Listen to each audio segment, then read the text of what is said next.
কখনো কি ভেবেছেন, আমরা এত বই পড়ি, এত বক্তৃতা শুনি, এত জ্ঞান সংগ্রহ করি, তবুও কেন ভেতরের শূন্যতা ভরে না? কেন এত তথ্য থাকার পরেও মানুষ সত্যিকারের শান্তি খুঁজে পায় না?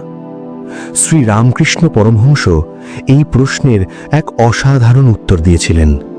তিনি বলেছিলেন, শুধু শব্দ দিয়ে সত্যকে পাওয়া যায় না, সত্যকে জানতে হলে তাকে অনুভব করতে হয়।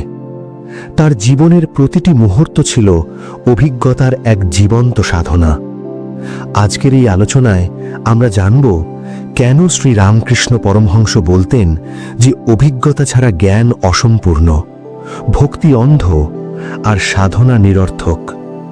আর যদি আপনি সত্যিকারের জ্ঞান, ভক্তি এবং আত্ম উপলব্ধির পথে হাঁটতে চান, তাহলে এই আলোচনাটি আপনার জন্য অত্যন্ত গুরুত্বপূর্ণ।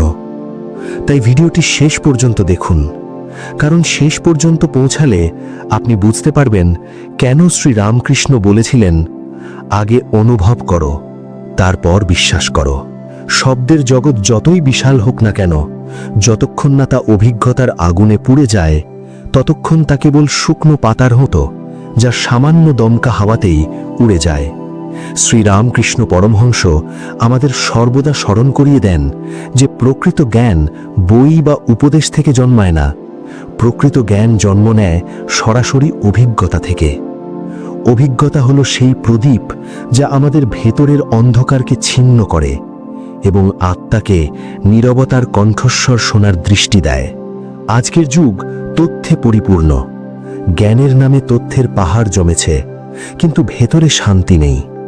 এর কারণ হল আমরা অভিজ্ঞতার পরিবর্তে কেবল তথ্যকেই প্রাধান্য দিয়েছি।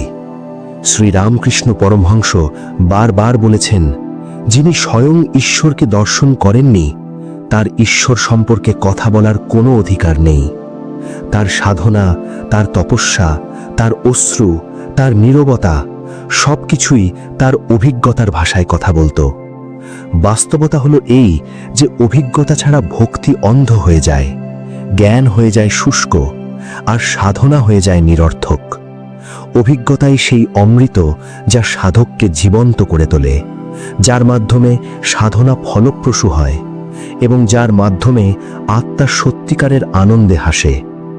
আজ আমরা শ্রী রামকৃষ্ণ পরমহংসের সেই শিক্ষাগুলো নিয়ে কথা বলবো, যা আমাদের দেখায় কিভাবে অভিজ্ঞতা জীবনকে জ্ঞানে রূপান্তরিত করে, আর কেন অভিজ্ঞতা ছাড়া সাধনাও অনেক সময় কেবল একটি মুখোশ হয়ে দাঁড়ায়। এটি কেবল কোনো চিন্তাভাবনা নয়, এটি জীবনের গভীর অভিজ্ঞতা থেকে উঠে আসা এক সত্য। যেখানে শব্দ ব্যর্থ হয়ে যায়, সেখান থেকেই অভিজ্ঞতা কথা বলতে শুরু করে, আর সেখান থেকেই প্রকৃত জ্ঞানের সূচনা হয়। শ্রী রামকৃষ্ণ বলেন, যে নিজে সত্যকে জানে না, সে অন্যকে কি শেখাবে? কেবল বই পড়ে জ্ঞান পাওয়া যায় না। যেমন মধুর স্বাদ পড়ে জানা যায় না, তা জানতে হলে চেখে দেখতে হয়। ঠিক তেমনি অভিজ্ঞতার আগুনে পুড়েই জ্ঞান খাঁটি সোনায় পরিণত হয়। প্রকৃত জ্ঞান তখনই খাঁটি হয় যখন তা নিজের জীবনের অভিজ্ঞতায় পরীক্ষিত হয়। অভিজ্ঞতা জ্ঞানকে আত্মার সাথে যুক্ত করে, তা না হলে শব্দ কেবল বিন্দুই হয়ে থাকে, কখনো সাগরে রূপান্তরিত হতে পারে না। সাধু হওয়া সহজ, কিন্তু সাধুর জীবনযাপন করা অত্যন্ত কঠিন। এটাই অভিজ্ঞতার কোষ্ঠীপাথর। যে দুঃখ ভোগ করেনি সে করুণা বুঝতে পারে না, যে সাধনা করেনি সে আত্মার আনন্দ উপলব্ধি করতে পারে না। জ্ঞানের দাবি করা সহজ, কিন্তু অভিজ্ঞতা দিয়ে তাকে প্রমাণ করা, এটাই আসল সাধনা।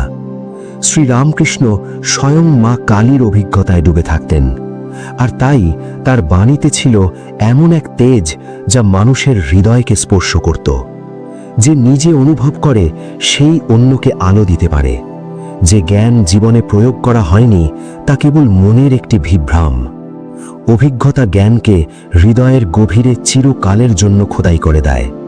তাই শ্রী রামকৃষ্ণ বলেন, আগে দেখো, তারপর বলো। আগে বাঁচো, তারপর শেখাও। জ্ঞান নয়, অনুভূতি মোক্ষের দ্বার। জ্ঞান যতক্ষণ মনে সীমাবদ্ধ থাকে, ততক্ষণ তা কেবল একটি ধারণা, কিন্তু যখন তা অভিজ্ঞতা হয়ে ওঠে, তখন তা চেতনায় রূপান্তরিত হয়। শ্রী রামকৃষ্ণ বলেন, ঈশ্বরকে জানার অর্থই হল তাকে অনুভব করা। কেবল বুদ্ধির জ্ঞান দিয়ে ঈশ্বরকে পাওয়া যায় না।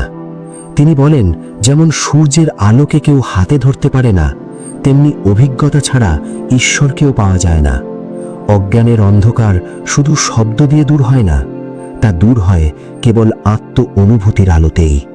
প্রতিটি ধর্মের সারমর্মই হল অভিজ্ঞতা। তা না হলে পূজাও অনেক সময় লোক দেখানো হয়ে দাঁড়ায়।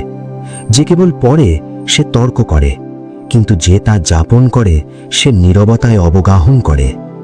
এক মুহূর্তের গভীর অনুভূতি অনেক সময় বছরের পর বছর অধ্যয়নের চেয়েও বেশি মূল্যবান। যেমন প্রদীপ জ্বলার সাথে সাথেই অন্ধকার সরে যায়, তেমনি অভিজ্ঞতা আসার সাথে সাথেই বিভ্রাম দূর হয়ে যায়। শ্রীরামকৃষ্ণ বলেন, সত্য তাই যা ভেতরে প্রতিধ্বনিত হয়, বাইরে বলা না হলেও চলে। অভিজ্ঞতা নীরবতার ভাষায় কথা বলে। সেখানে শব্দ আটকে যায়, কারণ শব্দের সীমা আছে, কিন্তু অনুভূতির সীমা নেই। একজন সাধকের সবসময় অভিজ্ঞতার তৃষ্ণা থাকা উচিত, শব্দের ক্ষুধা নয়। জ্ঞান দিক নির্দেশ করে, কিন্তু অনুভূতি আমাদের গন্তব্যে পৌঁছে দেয়। তাই শ্রীরামকৃষ্ণ বলেন, ভগবানকে জেনে নাও, না হলে জ্ঞান নিরর্থক। ফাঁকা জ্ঞানের কোনো মূল্য নেই। তিনি আরো বলেন, যা তোমার ভেতরে জাগেনি তা বাইরে ছড়িও না। উপদেশ দেওয়া সহজ, কিন্তু তাকে যাপন করা সেটাই তপস্যা। জ্ঞান যতক্ষণ বাঁধন ভাঙে না, ততক্ষণ তা অভিজ্ঞতা হয়ে ওঠে না। অর্ধজ্ঞানীরা সমাজকে বিভ্রান্ত করে, আর অভিজ্ঞ আত্মারা মানুষকে মুক্ত করে। যেমন আগুন ছাড়া ধোঁয়া ওঠে না, তেমনি অভিজ্ঞতা ছাড়া জ্ঞানও সারহীন। যে জ্ঞান জীবনে প্রতিফলিত হয় না, তা অনেক সময় অহংকারের রূপ নেয়। একজন প্রকৃত সাধকের পরিচয় এটাই, সে জ্ঞানকে কেবল ধারণা বলে মনে করে, যতক্ষণ না তা নিজে উপলব্ধি করে। শ্রীরামকৃষ্ণ পরমহংস প্রায়ই নীরবতায় ডুবে থাকতেন, কারণ সেই নীরবতার মধ্যেই ঈশ্বরের প্রকৃত উপলব্ধি ঘটে। তিনি বলেন, এক মুহূর্তের নীরবতা 100টি প্রবচনের চেয়েও ভারী। অভিজ্ঞতা আত্মাকে ভেতর থেকে অনুরণিত করে। শব্দ তো কেবল উপরিভাগ ছুঁয়ে যায়। যখন শব্দ অভিজ্ঞতা থেকে জন্ম নেয়, তখনই তা জাগরণ নিয়ে আসে। তা না হলে সেই জ্ঞান কেবল স্মৃতি হয়ে থাকে, নিছক কিছু শূন্য শব্দ। তাই শ্রীরামকৃষ্ণ বলেন, আগে নিজে জানো, তারপর জগৎকে জানাও।